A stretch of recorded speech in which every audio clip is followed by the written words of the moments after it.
Mobile দিয়ে online থেকে voter number বের করে কিভাবে ভোটার তথ্য যাচাই করবেন আজকের ভিডিওতে আমি এই বিষয়টি দেখাচ্ছি।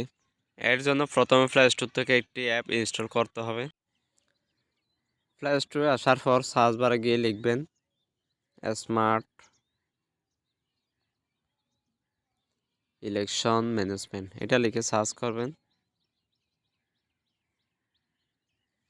সার্চ করার পর এই অ্যাপটি চলে আসবে, এটা ইনস্টল করবেন।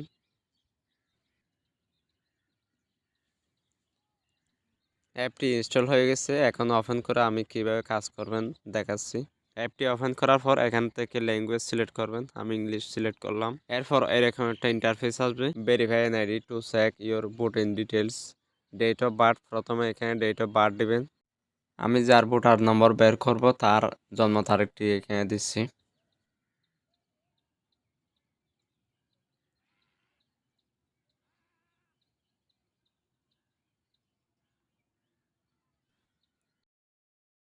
এরপর এনআইডি কার্ডের নাম্বারটি বসাবেন এখানে। আমি যার ভোটার তথ্য ভেরিফাই করতেছি তার এনআইডি কার্ডের নাম্বারটি বসাইলাম। এরপর ভেরিফাই বাটনে ক্লিক করবেন। দেখুন ভোটার নম্বর এবং ভোটার সিরিয়াল নম্বর চলে আসলো। এখানে ভোটার সেন্টারের নাম, ভোটার সেন্টার অ্যাড্রেস এবং প্রার্থীদের নাম, মার্কা, ছবি সহ দেখতে পারবেন। দর্শক, এইভাবে আপনারা যে কোনো ব্যক্তির ভোটার তথ্য যাচাই করতে পারবেন। ভিডিওটি ভালো লাগলে একটি লাইক দিয়ে আমার চ্যানেলটি সাবস্ক্রাইব করে রাখবেন। আল্লাহ হাফেজ।